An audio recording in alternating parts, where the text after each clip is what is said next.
আসসালামু আলাইকুম সবাইকে। কেমন আছেন সবাই? আশা করি সবাই অনেক ভালো আছেন। আমিও অনেক ভালো আছি আলহামদুলিল্লাহ।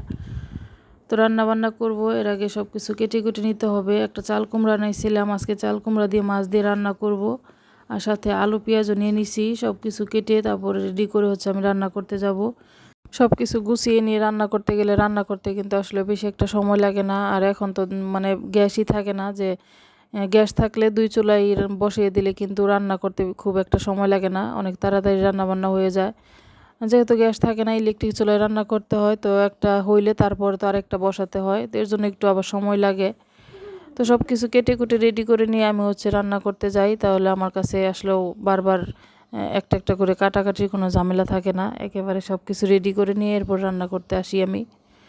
তো কাটাকাটি শেষ করে আমি রান্না করতে চলে আসলাম। প্রথমে এখানে আমি চাল কুমড়া দিয়ে যে মাছ দিয়ে রান্না করব ওইটাই বসায় দিব। এর জন্য বড় একটা কড়াই নিছি, কারণ চাল কুমড়া রান্না করব যেহেতু নাড়াচাড়া করতে একটু সুবিধা হবে, এর জন্য একটু বড় কড়াই নিয়ে নিছি। আর ইলেকট্রিক চুলায় রান্না করতে গেলে এরকম কড়াইতে রান্না করলে কড়াই শুধু দড়া ছাড়া যদি নাড়াচাড়া করি তাহলে যে শুধু কড়াই নড়তে থাকে, ঘুরে আর কি এরকম। তো এর জন্য একটু ধরে তারপরে নাড়াচাড়া দিতে হয়। তো আমি সব মশলা দিয়ে কষিয়ে নিয়ে এখন চাল কুমড়া দিয়েও একটু কষায় নিলাম। চাল কুমড়াগুলো দিয়ে একটু কষিয়ে নিয়ে এখন আবার নেড়ে চেড়ে দিয়ে ঝোলের জন্য পানি দিয়ে দিব। তো ঝোলের জন্য পানি দিয়ে এরপরে একটা বলক তুলে নিব। তারপর এখানে আমি মাছগুলা দিয়ে দিব। আর মাছগুলো তো আমি আগে থেকে ভেজে রাখছি। পাঙ্গাস মাছ দিয়ে আজকে চাল কুমড়া দিয়ে রান্না করবো। আর পাঙ্গাস মাছ দিয়ে চাল কুমড়া দিয়ে রান্না করলে কিন্তু খেতে অনেক বেশি ভালো লাগে।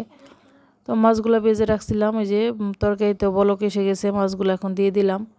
তো দিয়ে আমি কিন্তু রান্না করে তরকারি নামিয়ে নিয়েছি, ওটা আর আপনাদের সাথে দেখাই নাই। এরপর আমি অন্য আরেকটা তরকারি রান্না করব। তো একটু গরম মশলা দিয়ে দিলাম, দারচিনি এলাচ আর 2টা তেজপাতাও দিয়ে দিছি। আর পেঁয়াজ দিয়ে দিলাম। একটু গরু মাংস আলু দিয়ে ঝোল করব আজকে।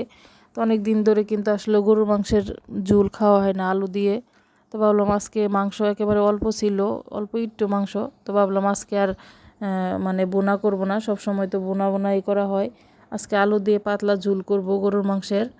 তো এখানে আদা রসুন বাটা, জিরা বাটা, এরপর হলুদের গুঁড়া, মরিচের গুঁড়া, ধনিয়ার গুঁড়া, লবণ, সব মশলাই আমি পরিমাণ মতো দিয়ে দিব। দিয়ে ভালো করে মশলাটাকে কষিয়ে নিব। তো আমার ভিডিওটা যদি আপনাদের কাছে ভালো লাগে তাহলে প্লিজ আমার চ্যানেলটাকে সাবস্ক্রাইব করে একটা লাইক দিয়ে দিবেন। আমি বলবো ভালো যদি নাও লাগে তাও আমার চ্যানেলটাকে সাবস্ক্রাইব করে একটা লাইক দিয়ে দিবেন। আর সব সময় ভিডিওটা দেখার চেষ্টা করবেন, তাহলে দেখতে দেখতে অবশ্যই একসময় ভালো লেগে যাবে। সবাই তো আর একরকম না। আর আমি খুব ভালো একটা কথা বলতে পারি না, কথার মধ্যে অনেক সময় অনেক ভুল ত্রুটি হয়, আপনারা ক্ষমা সুন্দর দৃষ্টিতে দেখবেন।